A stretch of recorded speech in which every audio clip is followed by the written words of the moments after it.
First ನೆಲದಲ್ಲಿ ನೆಟ್ಟದ್ದು, ಆಮೇಲೆ ನಾವು ಟಬ್ಬಿಗೆ ಶಿಫ್ಟ್ ಮಾಡಿದ್ವಿ. ಇವಾಗ ಮಳೆಗಾಲದಲ್ಲಿ ನೀರೆಲ್ಲ ನಿಲ್ತದೆ ಕೆಲವು ಜಾಗದಲ್ಲಿ, ಆ ಜಾಗದಲ್ಲಿ ನಾವು ನೆಲದಲ್ಲಿ ಗಿಡ ನೆಟ್ರೆ ಕೊಳೆತು ಹೋಗೋ ಸಂಭವ ಜಾಸ್ತಿ.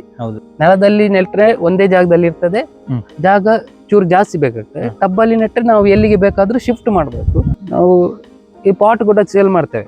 ಒಂದು 4 ವರ್ಷ 5 ವರ್ಷ ಆಗಿರೋ ಗಿಡ, ಹೌದು, ದೊಡ್ಡ ಗಿಡ ಪಾಟ್ ಸಮೇತ ಸೇಲ್ ಮಾಡುದು. ಅಂದ್ರೆ ಅದರಲ್ಲಿ ತಗೊಂಡು ನಾವು ಅದು ಇವತ್ತು ಪರ್ಚೇಸ್ ಮಾಡಿದ್ರೆ ಅವತ್ತು ಅವರು ಮರು ದಿವಸನೇ ಮಾರ್ಕೆಟ್ಗೆ ಮಲ್ಲಿಗೆ ಕೊಡ್ಬೋದು. ನಮಸ್ತೆ ವೀಕ್ಷಕರೇ, ಓಂಕಾರ ಯೂಟ್ಯೂಬ್ ಚಾನಲ್ಗೆ ಆತ್ಮೀಯ ಸ್ವಾಗತ. ನಾನು ತಾರನಾಥ್ ಪೂದೆ. ನಾವಿವತ್ತು ಬಂಟ್ವಾಳ ತಾಲೂಕಿಗೆ ಬಂದಿದೆ. ಬಂಟ್ವಾಳ ತಾಲೂಕಿನ ಹೊನಚ ಗ್ರಾಮದ ದೇವಿನಗರ ಎಂಬ ಒಂದು ಪ್ಲೇಸಿಗೆ ಬಂದಿದೆ. ಈ ಜಾಗದಲ್ಲಿ ಮಲ್ಲಿಗೆ ಕೃಷಿ ಮಾಡ್ತಾ ಇದ್ದಾರೆ. ಇಲ್ಲಿ ಈ ಗ್ರಾಮದಲ್ಲಿ ಸುಮಾರು 450 ಕುಟುಂಬಗಳು ಈ ಮಲ್ಲಿಗೆ ಕೃಷಿಯನ್ನು ಮಾಡಿಕೊಂಡೇ ಜೀವನ ಮಾಡ್ತಾ ಇರುವಂತದ್ದು ನಾವು ಕಾಣಬಹುದು. ಇಲ್ಲಿ ಇವರು ಶುಭಕರ ಅನ್ನುವರು ಸುಮಾರು 8 ವರ್ಷಗಳಿಂದ ಮಲ್ಲಿಗೆ ಕೃಷಿಯನ್ನು ಮಾಡಿಕೊಂಡು, ಅದಲ್ಲದೆ ಮಲ್ಲಿಗೆ ಕೃಷಿ ಮತ್ತು ಮಲ್ಲಿಗೆ ಗಿಡಗಳನ್ನು ಸಾಕಣೆ ಮಾಡಿ ಸೇಲ್ ಮಾಡುವಂಥದ್ದನ್ನು ಕೂಡ ಮಾಡ್ತಾ ಇರುವಂಥದ್ದು. ಅವ್ರ ಜೊತೆ ಮಾತಾಡುವ ಬನ್ನಿ. ಅಣ್ಣ ನಮಸ್ತೆ. ನಮಸ್ತೆ. ಇವಾಗ ಮಲ್ಲಿಗೆಯಲ್ಲಿ 2 ಟೈಪ್ ಮಲ್ಲಿಗೆ ಇದೆ, ಒಂದು ಭಟ್ಕಳ ಮಲ್ಲಿಗೆ ಮತ್ತೆ ಉಡುಪಿ ಮಲ್ಲಿಗೆ. ನಮ್ಮದು ಉಡುಪಿ ಮಲ್ಲಿಗೆ. ಇದು ನಿಮ್ಗೆ ಶಂಕರಪುರ ಮಲ್ಲಿಗೆ ಅಂತ ಹೇಳಿ. ಉಡುಪಿ ಮಲ್ಲಿಗೆ ಶಂಕರ ಅದು ಮಲ್ಲಿಗೆ ಒಂದೇನಾ? ಉಡುಪಿ ಶಂಕರಪುರ ಮಲ್ಲಿಗೆ ಅಂತ ಹೆಸರು. ಶಂಕರಪುರ ಮಲ್ಲಿಗೆ ಅಂತ ಶಾರ್ಟ್ ಆಗಿ ಹೇಳ್ತಾರೆ ಅಷ್ಟೇ. ಉಡುಪಿ ಮಲ್ಲಿಗೆ ಅಂತ ಹೆಸರು ಅದಕ್ಕೆ. ಮಲ್ಲಿಗೆಯಲ್ಲಿ 2 ಟೈಪ್, ಅದೇ ಭಟ್ಕಳ ಮಲ್ಲಿಗೆ ಮತ್ತೆ ಉಡುಪಿ ಶಂಕರಪುರ ಮಲ್ಲಿಗೆ. ನಮ್ಮದು ಉಡುಪಿ ಶಂಕರಪುರ ಮಲ್ಲಿಗೆ ಮತ್ತೆ ಮಲ್ಲಿಗೆ ಗಿಡಗಳು. ನೀವು ಮೊದಲು ಯಾವ ಕೆಲಸ ಮಾಡ್ಕೊಂಡಿದ್ರಿ? ನಮ್ದು ಟೆಕ್ಸ್ಟೈಲ್ಸ್ ಫೀಲ್ಡ್ ಅಲ್ಲಿ ಇತ್ತು, ಅದರೊಟ್ಟಿಗೆ ಇದನ್ನು ಮಾಡ್ತಾ ಇದ್ದೆ ನಾನು. ಇವಾಗ ಫುಲ್ ಟೈಮ್ ಇದನ್ನೇ ಮಾಡುದು. ಅದನ್ನ ಬಿಟ್ಟಿದ್ದೇವೆ. ಅಂದ್ರೆ ಇದಕ್ಕೆ ಟೈಮ್ ಕೊಡ್ಲಿಕ್ಕೆ ಆಗ್ತಾ ಇಲ್ಲ. ನಾವು ಅದಕ್ಕೆ ಫೋಕಸ್ ಮಾಡ್ಬೇಕು ಅಥವಾ ಇದಕ್ಕೆ ಫೋಕಸ್ ಮಾಡ್ಬೇಕು ಅಂತ ಟೈಮ್ ಬಂದಾಗ ಅದನ್ನ ಬಿಟ್ಟದ್ದು. ನಾವೇ ಫುಲ್ ಕೃಷಿಗೆ ಫೋಕಸ್ ಮಾಡಿದ್ದು, ಮಾಡ್ತಾ ಇದ್ದು. ಈಗ ನೀವು ಈ ಟಬ್ಬಲ್ಲಿ ಮಾತ್ರ ಇಟ್ಟು ಸಾಕಿರುವಂತದ? ಟಬ್ಬು ಪ್ಲಸ್ ನೆಲದಲ್ಲಿ, ಫಸ್ಟ್ ನೆಲದಲ್ಲಿ ನೆಟ್ಟದ್ದು, ಆಮೇಲೆ ನಾವು ಟಬ್ಬಿಗೆ ಶಿಫ್ಟ್ ಮಾಡಿದ್ವಿ. ಅದ್ಯಾಕೆ ಬೇಕಾಗಿ? ಅಂದ್ರೆ ನಮ್ಗೆ ಇವಾಗ ಮಳೆಗಾಲದಲ್ಲಿ ನೀರೆಲ್ಲ ನಿಲ್ತದೆ ಕೆಲವು ಜಾಗದಲ್ಲಿ, ಆ ಜಾಗದಲ್ಲಿ ನಾವು ನೆಲದಲ್ಲಿ ಗಿಡ ನೆಟ್ರೆ ನೀರು ನಿಂತು ಅದು ಕೊಳೆತು ಹೋಗೋ ಇದು ಸಂಭವ ಜಾಸ್ತಿ. ಹಾಗಾಗಿ ನಾವು ಟಬ್ಬಲ್ಲಿ ನೆಡ್ಲಿಕ್ಕೆ ಶುರು ಮಾಡಿದ್ದು. ಮತ್ತೆ ನಿಮ್ಗೆ ಜಾಗದ ಕೊರತೆ ಕೂಡ ಇದೆ ನಮ್ಮಲ್ಲಿ ಚೂರು. ಹಾಗಾಗಿ ನಿಮ್ಗೆ ನೆಲದಲ್ಲಿ ನೆಟ್ರೆ ನಿಮ್ಗೆ ಜಾಗ ಚೂರು ಜಾಸ್ತಿ ಬೇಕು. ಇವಾಗ ಟಬ್ಬಲ್ಲಿ ನೆಟ್ರೆ ಜಾಗ ಚೂರು ಕಡಿಮೆ ಆಗ್ತದೆ. ಅಂದ್ರೆ ಅದು ಗ್ರೋತಿಂಗ್ ಆಗ್ತಾ ಇದ್ದಾಗೆ ಅದನ್ನ ನಾವು ಮೂವ್ ಮಾಡ್ಬೋದು, ಎಲ್ಲಿ ಬೇಕಾದ್ರೂ ಮೂವ್ ಮಾಡ್ಬೋದು. ನೆಲದಲ್ಲಿ ನೆಟ್ರೆ ಒಂದೇ ಜಾಗದಲ್ಲಿ ಇರ್ತದೆ, ಜಾಗ ಚೂರು ಜಾಸ್ತಿ ಬೇಕಾಗ್ತದೆ. ಟಬ್ಬಲ್ಲಿ ನೆಟ್ರೆ ನಾವು ಎಲ್ಲಿಗೆ ಬೇಕಾದ್ರೂ ಶಿಫ್ಟ್ ಮಾಡ್ಬೇಕು. ನಮ್ಗೆ ಆ ಒಂದು ಅಡ್ವಾಂಟೇಜ್ ಇದ್ದ ಕಾರಣ ನಾವು ಜಾಸ್ತಿ ಟಬ್ಬಲ್ಲಿ ಹಾಕಿದ್ದು. ನೆಲದಲ್ಲಿ ಹಾಕಿದ್ದೇವೆ. ಇದಕ್ಕೆಲ್ಲ ಎಷ್ಟು ವರ್ಷ ಆಯ್ತು ಈ ಟಬ್ಬಲ್ಲಿ ಇರುವಂತದಕ್ಕೆ? ಇದೆಲ್ಲ ಆಲ್ಮೋಸ್ಟ್ ನಿಮ್ಗೆ 1.5-2 ವರ್ಷದ ಗಿಡಗಳು, 1.5 ವರ್ಷ ಮೇಲೆ ಆಯ್ತು. ಇದರಲ್ಲಿ ಆಗ್ತಾ ಉಂಟು. ಇವಾಗ ಬೆಳಿಗ್ಗೆ ಇವಾಗ ಕೊಯ್ದಾಗಿದೆ. ಮತ್ತೆ ಇವಾಗ ಚಳಿಗಾಲದಲ್ಲಿ ಚೂರು ಇಳುವರಿ ಕಡಿಮೆ ನಿಮ್ಗೆ. ಇನ್ನು ಬೇಸಿಗೆ, ಫುಲ್ ಬೇಸಿಗೆಯಲ್ಲಿ ಮಲ್ಲಿಗೆ ಇಳುವರಿ ಜಾಸ್ತಿ ಇರ್ತದೆ. ಒಳ್ಳೆ ರೇಟ್ ಇತ್ತು ಆ ಸಮಯದಲ್ಲಿ? ಇತ್ತ ಮಲ್ಲಿಗೆ? ಮಲ್ಲಿಗೆ ಇತ್ತು ಅವಾಗ. ಮತ್ತೆ ಮಲ್ಲಿಗೆ ಏನಂದ್ರೆ ಒಂದ್ಸಲ ಆಗಿ ಮತ್ತೆ ಫುಲ್ ಒಂಚೂರು ಡೌನ್ ಆಗಿ ಮತ್ತೆ ಅದು ಆಗೋದು, ಕಂಟಿನ್ಯೂಸ್ ಆಗಿ ಆಗ್ತಾ ಇರೋದಿಲ್ಲ ಮಲ್ಲಿಗೆ. ಮಲ್ಲಿಗೆ ಯಾವತ್ತು ನಿಮ್ಗೆ ಮಳೆಗಾಲದಲ್ಲಿ ಇರ್ತದೆ, ಇಳುವರಿ ಚೂರು ಕಡಿಮೆ ಇರ್ತದೆ ಅಷ್ಟೇ. ಈ ಗಿಡಕ್ಕೆ ಎಷ್ಟು ವರ್ಷ ಸರ್? ಇದು ಆಲ್ಮೋಸ್ಟ್ 8-9 ವರ್ಷ ಆಗ್ತಾ ಬಂತು ಈ ಗಿಡ. ಇದು ನಾವು ಒಂದ್ಸಲ ದೊಡ್ಡದಾಗಿತ್ತು, ಇದು ಇಷ್ಟ ಹೈಟ್ ಆಗಿತ್ತು. ಇದನ್ನ ನಾವು ಟ್ರಿಮ್ಮಿಂಗ್ ಮಾಡಿದ್ದೇವೆ. ಟ್ರಿಮ್ಮಿಂಗ್ ಮಾಡಿ ಮೊನ್ನೆ ಮಳೆಗಾಲಕ್ಕಿಂತ ಮುಂಚೆ ಟ್ರಿಮ್ಮಿಂಗ್ ಮಾಡಿದ್ದೇವೆ. ಅದರ ನಂತರ ಇದು ಗ್ರೋತ್ ಆಗಿರೋದು, ಹೈಟ್ ಆಗ್ತದೆ ನಿಮ್ಗೆ. ಆಲ್ಮೋಸ್ಟ್ ಮಲ್ಲಿಗೆ ಗಿಡ 25-30 ವರ್ಷ ಲೈಫ್ ಟೈಮ್ ಇದೆ ಅದಕ್ಕೆ. 25-30 ವರ್ಷ ಲೈಫ್ ಟೈಮ್ ಇದೆ. ಇದು 8-9 ವರ್ಷ ಆಯ್ತು ಇದಕ್ಕೆ. ಹಾಗಾಗಿ ನೋಡಿ ಇಷ್ಟು ಚೆನ್ನಾಗಿ. ಇವಾಗ ಬಿಸಿಲು ಕೂಡ ಇಲ್ಲಿ ಚೆನ್ನಾಗಿ ಬೀಳ್ತಾ ಇದೆ. ಮಳೆಗಾಲ ಕಡಿಮೆ ಆಯ್ತಲ್ಲ, ಈ ಚಳಿಗಾಲ ಅಲ್ಲ, ಒಳ್ಳೆ ಬಿಸಿಲು ಬೀಳ್ತಾ ಇದೆ. ಗ್ರೋತ್ ಆಗಿ ನೋಡಿ ಚಿಗುರೆಲ್ಲ ಬಂದು ಹಸಿರಾಗಿದೆ ನೋಡಿ. ಹೌದು. ಈಗ ಮೊದಲಿಗೆ ನೀವು ಮಾಡಿರುವಂತದ್ದು ಇದೇನಾ? ಮೊದಲು ನಮ್ಮದು ಮದರ್ ಪ್ಲಾಂಟ್, ಅದು ಫಸ್ಟ್ ಬೇಸಿಕ್ ನಮ್ದು. ಹಾಗಾಗಿ ಅಲ್ಲಿಂದ ಮತ್ತೆ ಇಲ್ಲೆಲ್ಲ ಇತ್ತು ನೋಡಿ. ಇದನ್ನೆಲ್ಲ ರಿಮೂವ್ ಮಾಡಿ ನಾವು ಇವಾಗ ಟಬ್ಬಲ್ಲಿ ಹಾಕಿದ್ದು. ಅಂದ್ರೆ ಜಾಗ ಚೂರು ಕಡಿಮೆ ಆಗಿರುವಾಗ ನಾವು ನೋಡಿ ಇದನ್ನೆಲ್ಲ ತೆಗೆದು ಈ ನೆಲದಲ್ಲಿ ಇರೋ ಇಲ್ಲೆಲ್ಲ ನೆಲದಲ್ಲಿ ಇತ್ತು, ಅದನ್ನ ನಾವು ರಿಮೂವ್ ಮಾಡಿ ಫುಲ್ ಟಬ್ಬಲ್ಲಿ ಹಾಕಿದ್ದು. ಅಂದ್ರೆ ಜಾಗ ಕಡಿಮೆ ಇರುವುದು, ನಮ್ಗೆ ಜಾಗ ಯಾವಾಗಾದ್ರೂ ಬೇಕಂತ ಆದ್ರೆ ಇದನ್ನು ಬೇರೆ ಕಡೆ ಶಿಫ್ಟ್ ಮಾಡಿ ಜಾಗವನ್ನು ಉಪಯೋಗ ಮಾಡಬಹುದಲ್ಲ. ಆ ಒಂದು ಕಾರಣದಿಂದ ನಾವು ಇಲ್ಲಿ ಟಬ್ ಅನ್ನು ಶಿಫ್ಟ್ ಮಾಡಿದೆ ಅಷ್ಟೇ. ನೆಲದಲ್ಲಿ ಇದನ್ನು ತೆಗೆದು ಟಬ್ಬಲ್ಲಿ ಕಂಟಿನ್ಯೂ ಮಾಡಿದೆ ಅಷ್ಟೇ. ಇದು ನಮ್ದು ಮದರ್ ಪ್ಲಾಂಟ್. ನಾವು ಗಿಡ ಮಾಡುದು ಮತ್ತೆ ಮಲ್ಲಿಗೆ ನಮ್ಗೆ ಆಗುದು ಎಲ್ಲ ಇದ್ರಿಂದಾನೆ. ಮತ್ತೆ ಬೇರೆ ಕಡೆನೂ ಇದೆ, ಆ ಕಡೆ ಕೆಳಗಡೆನೂ ಇದೆ. ಇದು ಈಗ ಮಲ್ಲಿಗೆಯಲ್ಲಿ ಎಷ್ಟು ಬಿಡ ಉಂಟು ನಿಮ್ಗೆ ಟೋಟಲಿ ಈಗ ನಿಮ್ಮೊಟ್ಟಿಗೆ ಇರುವಂತ? ನಮ್ಗೆ ಇವಾಗ ನೆಲದಲ್ಲಿ ಮತ್ತೆ ಟಬ್ಬಲ್ಲಿ ಒಟ್ಟಿಗೆ ಸೇರಿ ಪಾಟ್ ಅಲ್ಲಿ ಮತ್ತೆ ನೆಲದಲ್ಲಿ ಸೇರಿ ಆಲ್ಮೋಸ್ಟ್ 280 ಗಿಡ ಇದೆ. 280 ಗಿಡ 280 ಗಿಡ ಇದೆ ಇದರಲ್ಲಿ. ನಿಮ್ಮ ಪೊನಚ ಗ್ರಾಮದಲ್ಲಿ 450 ಕುಟುಂಬ ಈ ಒಂದು ಮಲ್ಲಿಗೆ ಕೃಷಿ ಮಾಡ್ಕೊಂಡು ಬಂದಿದ್ದಾರೆ. 450 ಪ್ಲಸ್, 400ರಿಂದ 450 ಪ್ಲಸ್. ಅಂದ್ರೆ ಅದು ವರ್ಷ ವರ್ಷ ಆಡ್ ಆಗ್ತಾ ಹೋಗ್ತದೆ ಹೌದೌದು ಜನಗಳು ಮಲ್ಲಿಗೆ. ಹಾಗಾದ್ರೆ ಪ್ರತಿ ಮನೆಯಲ್ಲಿ ಕೂಡ ಮಲ್ಲಿಗೆ ಹೌದು. ಅಂದ್ರೆ ಕೆಲವರು ಅದನ್ನು ಹವ್ಯಾಸಿಯಾಗಿ ಬೆಳೆಸ್ತಾರೆ, ಕೆಲವರು ಅದನ್ನು ಕಮರ್ಷಿಯಲ್ ಆಗಿ ಕಂಟಿನ್ಯೂ ಮಾಡ್ತಾರೆ. ಹೌದೌದು. ಇವಾಗ ಕೆಲವರು ಒಂದು 5 ಗಿಡದಲ್ಲಿ ಮಲ್ಲಿಗೆ ಮನೆಗೆ ಎಷ್ಟು ಬೇಕು ದೇವರಿಗೆ ಇಡ್ಲಿಕ್ಕೆ ಆತರ ಮನೆಗೆ ಎಷ್ಟು ಬೇಕೋ ಅಷ್ಟು ಇದ್ ಮಾಡ್ತಾರೆ, ಕೃಷಿ ಮಾಡ್ತಾರೆ. ಮತ್ತೆ ಇನ್ನು ಕೆಲವರು ಅದನ್ನು ಕಮರ್ಷಿಯಲ್ ಆಗಿ ಕನ್ವರ್ಟ್ ಮಾಡಿ ಒಂದು 100 ಗಿಡ 200 ಗಿಡ ಅಥವಾ 500 ಗಿಡ ಹಾಕಿದ ಮನೆಯೂ ಇದೆ. ನಮ್ಗೆ 280 ಗಿಡ ಇದೆ ಪ್ರೆಸೆಂಟ್. ಇವಾಗ 280 ಗಿಡದಲ್ಲಿ ಎಷ್ಟು? 280 ಗಿಡದಲ್ಲಿ ಆದ್ರೆ ತುಂಬಾ ಆಗ್ತದೆ ನಿಮ್ಗೆ 10 ತನಕ ಆಗ್ತದೆ, ಜಾಸ್ತಿ ಆಗ್ತದೆ. ಅದು ಮತ್ತೆ ಜಾಸ್ತಿ ಆದ್ರೆ ಅದ ಟೈಮ್ ಇದೆ ಅಲ್ಲ, ಒಂದು 12-12:30 ಒಳಗಡೆ ನಾವು ಕಟ್ಟಿ ಮಾರ್ಕೆಟ್ಗೆ ಸಪ್ಲೈ ಮಾಡ್ಬೇಕು. ಆ ಟೈಮಲ್ಲಿ ಎಷ್ಟು ಆಗ್ತದೆ ಅಷ್ಟು ನಾವು ಕಟ್ಟಿ ಸಪ್ಲೈ ಮಾಡೋದು. ಬಾಕಿ ಎಲ್ಲ ಗಿಡದಲ್ಲಿ ಇಬ್ರು ಕೂಡ ಕಟ್ತೀರಾ? ಆ ಟೈಮಲ್ಲಿ ಬೇರೆ ಹೊರಗಡೆಯಿಂದ ಜನ ತಗೊಳ್ತೀವಿ ನಾವು ಕಟ್ಲಿಕ್ಕೆ. ಹಾಗೆ ಎಲ್ಲ ವೇಸ್ಟ್ ಆಗುದಿಲ್ಲ ಹಾಗಾದ್ರೆ? ವೇಸ್ಟ್ ಆಗುದಿಲ್ಲ, ಎಲ್ಲ ಕಟ್ಟಿ ಮುಗಿಸಿ ಆದಷ್ಟು ಎಷ್ಟಾಗ್ತದೆ ಅಷ್ಟು ಕಟ್ಟಿ ಮಾರ್ಕೆಟ್ಗೆ ಹಾಕ್ತೇವೆ ಅಷ್ಟೇ. ನಾವು ವೇಸ್ಟ್ ಆಗ್ಲಿಕ್ಕೆ ಬಿಡುದಿಲ್ಲ. ಮತ್ತೆ ಜಾಸ್ತಿ 10 ಎಲ್ಲ ಆದ್ರೆ ಹೊರಗಡೆಯಿಂದ ಜನನ ಕರೆಸ್ತೀವಿ ನಾವು ಕೊಯ್ಲಿಕ್ಕೆ ಮತ್ತೆ ಕಟ್ಲಿಕ್ಕೆ. ನಮ್ಮ ಇಬ್ಬರಿಂದ ಆಗುದಿಲ್ಲ ಹಾಗೆ. ನಿಮ್ಮ ಈಗ ದಿನದ ಉತ್ಪಾದನೆ ಎಷ್ಟಾಗ್ತದೆ? ದಿನದ ಉತ್ಪಾದನೆ ಅದು ರೇಟ್ ಮೇಲೆ ಡಿಪೆಂಡ್ ಆಗಿರ್ತದೆ. ಮಲ್ಲಿಗೆ ಕನಿಷ್ಠ ಅಂದ್ರೆ ನಾವು 1,000ದಿಂದ ಒಂದು ಎಷ್ಟು ಬೇಕಾದ್ರೂ ದುಡಿಬಹುದು. ಇದ್ರಲ್ಲಿ ನಿಮ್ಗೆ ನಾವು ಹೇಗೆ ಎಫರ್ಟ್ ಹಾಕ್ತೇವೋ ಆ ತರ ರಿಸಲ್ಟ್. ಎಷ್ಟು ಎಫರ್ಟ್ ಹಾಕ್ತೀವೋ ಅಷ್ಟು ರಿಸಲ್ಟ್ ಇರ್ತದೆ. ನಮ್ಗೆ ಮೈನ್ ಆಗಿ ಇವಾಗ ಚಳಿಗಾಲ, ಮಲ್ಲಿಗೆ ಕಡಿಮೆ, ಹಾಗಾಗಿ ಇವಾಗ ದುಡಿಮೆ ಚೂರು ಕಡಿಮೆ. ನಿಮ್ಗೆ ಒಳ್ಳೆ 30 ಎಲ್ಲ ಸಿಗುವ ಸಮಯದಲ್ಲಿ ಮಲ್ಲಿಗೆ ರೇಟ್ ಸ್ವಲ್ಪ ಕಡಿಮೆ ಇರ್ತದಲ್ಲ, ಜಾಸ್ತಿ ಇಲ್ಲ. ಅದು ಸರಿ ಆಪೋಸಿಟ್. ಅದು ನಿಮ್ಗೆ ಮಲ್ಲಿಗೆ ಜಾಸ್ತಿ ಆದಾಗೆ ರೇಟ್ ಡೌನ್ ಆಗುದು. ರೇಟ್ ನಿಮ್ಗೆ ಡೌನ್ ಹೆಚ್ಚಾದ ಹಾಗೆ ಮಲ್ಲಿಗೆ ಕಡಿಮೆ ಆಗುದು ಅಷ್ಟೇ. ಹಾಗೆ ಈಗ ನೀವು ಮಲ್ಲಿಗೆ ಗಿಡಗಳು ಸೇಲ್ ಮಾಡ್ತೀರಾ? ಮಲ್ಲಿಗೆ ಗಿಡಗಳನ್ನು ನಾವು ಇಲ್ಲಿ ನರ್ಸರಿ ನಮ್ದೇ ಮಾಡಿದ್ದೇವೆ, ಸಪರೇಟ್ ನರ್ಸರಿ. ಅಂದ್ರೆ ನಾವು ಮನೆಯಲ್ಲಿ ಮಲ್ಲಿಗೆ ಮಾತ್ರ. ನಮ್ಮ ಹತ್ರ ನರ್ಸರಿ ಅಂದ್ರೆ ಜನಗಳು ಬೇರೆ ರೀತಿ ನರ್ಸರಿ ಅಂತ ಯೋಚನೆ ಮಾಡೋದು ಬೇಡ. ನಮ್ದು ಮಲ್ಲಿಗೆ ಗಿಡ ಮಾತ್ರ ಇಲ್ಲಿ, ಬೇರೆ ಯಾವ್ದಿಲ್ಲ. ಈಗ ಕೊಡುವಂತ ಗಿಡಗಳು ಯಾವ್ದು ತೋರಿಸ್ತೀರಾ? ಕೊಡುವಂತ ಗಿಡಗಳು ಈ ಕಡೆ ಇದೆ ನಮ್ದು. ಮಲ್ಲಿಗೆ ಗಿಡ ಬಿಟ್ರೆ ಬೇರೆ ಯಾವ ಗಿಡ ಸಿಗುದಿಲ್ಲ ಇಲ್ಲಿ. ಇದೆಲ್ಲ ಕೊಡುವ ಗಿಡಗಳ? ಇದೆಲ್ಲ ಕೊಡುವ ಗಿಡಗಳು. ಅಂದ್ರೆ ನಾವು ಮಲ್ಲಿಗೆ ಉತ್ಪಾದನೆ ಕೂಡ ಮಾಡ್ತೇವೆ. ಬೇರೆಯವರು ಮಲ್ಲಿಗೆ ಗಿಡ ಬೇಕಂತ ಕೇಳಿದ್ರೆ ನಾವು ಅವರಿಗೆ ಕಟ್ಟಿಂಗ್ಸ್ ಗಿಡ ನೆಟ್ಟು ಅದನ್ನ ಸೇಲ್ ಕೂಡ ಮಾಡ್ತೇವೆ. ಎಷ್ಟು ಉಂಟು ಒಂದು ಗಿಡಕ್ಕೆ? ಒಂದು ಗಿಡಕ್ಕೆ ನಮ್ಮಲ್ಲಿ ಇವಾಗ 50 ರೂಪಾಯಿ ಸ್ಟಾರ್ಟಿಂಗ್, 50 ರೂಪಾಯಿ, 100 ರೂಪಾಯಿ, 200 ರೂಪಾಯಿ ಈ ತರ. ಮತ್ತೆ ಬೇರೆ ಬೇರೆ ರೇಟ್. ಚಿಕ್ಕ ಗಿಡಗಳಿಗೆ 50 ರೂಪಾಯಿ? ಚಿಕ್ಕ ಗಿಡಗಳಿಗೆ 50 ರೂಪಾಯಿ ಮತ್ತೆ 100 ರೂಪಾಯಿ. ಅದರ ಗಿಡದ ಗ್ರೋತ್ ಮೇಲೆ ರೇಟ್ ಡಿಪೆಂಡ್. ಮತ್ತೆ ಗಿಡ ಎಷ್ಟು ಟೈಮ್ ಆಗಿದೆ ಅಂತ ಹೇಳಿ ಅದರ ಮೇಲೆ ರೇಟ್ ಡಿಪೆಂಡ್. ಕೆಲವು ಈಗ ಆ ಗಿಡಗಳಿಗೆ ಎಷ್ಟುಂಟು ನೋಡಿ, ಇದೆಲ್ಲ ನಿಮ್ಗೆ 450, 500 ರೂಪಾಯಿಯ ಗಿಡಗಳು ಇವೆಲ್ಲ. ಅದೆಲ್ಲ 450, 500 ರೂಪಾಯಿ ಗಿಡಗಳು. ನಾವು ಈ ಪಾಟ್ ಕೂಡ ಸೇಲ್ ಮಾಡ್ತೇವೆ ಇವಾಗ. ಅಂದ್ರೆ ಪಾಟ್ ಕೂಡ ಸೇಲ್ ಮಾಡಿ ಇವಾಗ ರೆಡಿ ಆಗಿಲ್ಲ ನೋಡಿ, ಆ ಕಡೆ ಇದೆ ಅದು ಪಾಟ್. ಅಂದ್ರೆ ನಾವು 750, 800, 1,000ಕ್ಕೆ ಸೇಲ್ ಮಾಡಿದ ಹಿಸ್ಟ್ರಿ ಕೂಡ ಇದೆ. ಒಂದು ಪಾಟ್ ಅನ್ನು 1,000ಕ್ಕೆ ಕೂಡ ಸೇಲ್ ಮಾಡಿದೆ. ಅಂದ್ರೆ ಅದು ಒಂದು 4 ವರ್ಷ 5 ವರ್ಷ ಆಗಿರೋ ಗಿಡ. ಹೌದು, ದೊಡ್ಡ ಗಿಡ. ಪಾಟ್ ಸಮೇತ ಸೇಲ್ ಮಾಡಿ ತಗೊಂಡು ಹೋಗ್ತಾರೆ. ಅಂದ್ರೆ ಅದರಲ್ಲಿ ತಗೊಂಡು ನಾವು ಅದು ಇವತ್ತು ಪರ್ಚೇಸ್ ಮಾಡಿದ್ರೆ ಅವತ್ತು ಅವರು ಮರು ದಿವಸನೇ ಮಾರ್ಕೆಟ್ಗೆ ಮಲ್ಲಿಗೆ ಕೊಡಬಹುದು. ಅಂದ್ರೆ ವೇಟಿಂಗ್ ಪೀರಿಯಡ್ ಕಡಿಮೆ, ಅದರಲ್ಲಿ ವೇಟಿಂಗ್ ಪೀರಿಯಡೇ ಇಲ್ಲ.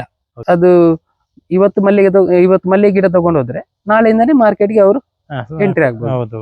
ಹಾಗೆ ಈಗ ಗ್ರೋ ಬೈಗಲ್ಲಿ ಒಳ್ಳೇದ ಈ ಟಬ್ ಅಲ್ಲಿ ಒಳ್ಳೇದ ಅಂತ ಯಾವುದು ಉತ್ತಮ ಅಂತ? ಇಲ್ಲ, ಅದು ನಿಮ್ಗೆ ಗಿಡದ ಸೈಜ್ ಮೇಲೆ ಡಿಪೆಂಡ್. ಅದು ಗಿಡದ ಸೈಜ್ ಮೇಲೆ ಅವಲಂಬಿತ ಆಗಿರ್ತದೆ. ಅದು ನಿಮ್ಗೆ ಚಿಕ್ಕ ಚಿಕ್ಕ ಗಿಡ ಅಂದ್ರೆ ಇದ್ರಲ್ಲಿ ಗ್ರೋ ಬ್ಯಾಗ್ ಅಲ್ಲಿ ನೆಡ್ಬೋದು.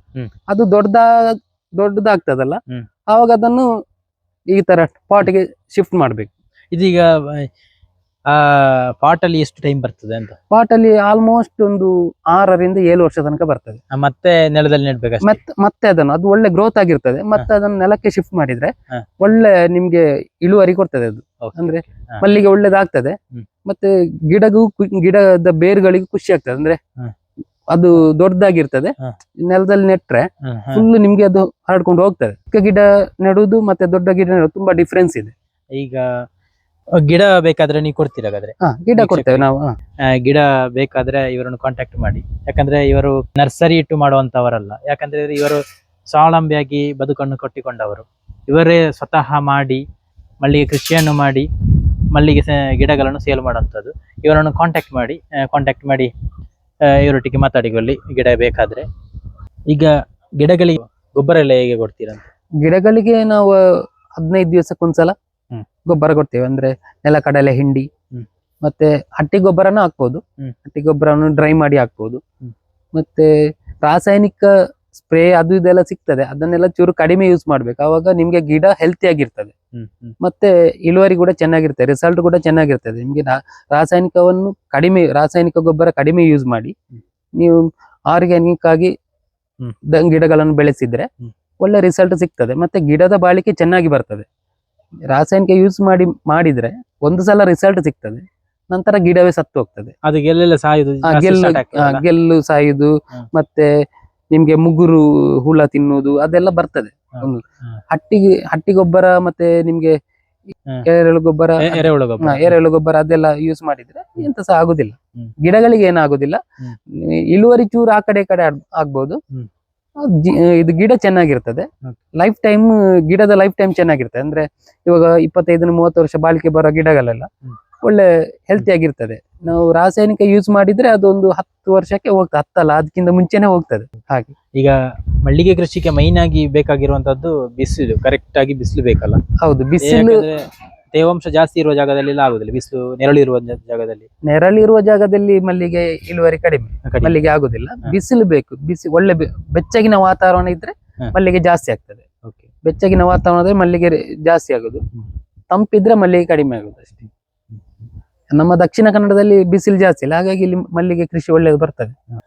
ಈಗ ಮದ್ದು ಹೇಗೆ ಸಿಂಪಡಣೆ ಮಾಡ್ತೀರಿ ಅಂತ? ಮದ್ದು ಅಂದ್ರೆ ಅದೊಂದು 10-15 ದಿವಸಕ್ಕೊಂದ್ಸಲ ದೈಯನ್ನು ನಾವು ನೋಡ್ತೇವೆ, ಡೈಲಿ ಟೇಕ್ ಕೇರ್ ಮಾಡ್ತೇವೆ. ನಾವು ರೋಗ ಬಂದಿದೆ ಅಂತ ಗೊತ್ತಾದ್ರೆ ಅದಕ್ಕೆ ನಾವು ಮದ್ದು ಬಿಡ್ತೇವೆ. ಯಾವ ಮದ್ದು ಕೊಡುವಂತದ್ದು? ಇದಕ್ಕೆ ನಾವು ವಿಕ್ಟರ್ ಎಲ್ಲ ಸ್ಪ್ರೇ ಮಾಡ್ತೇವೆ.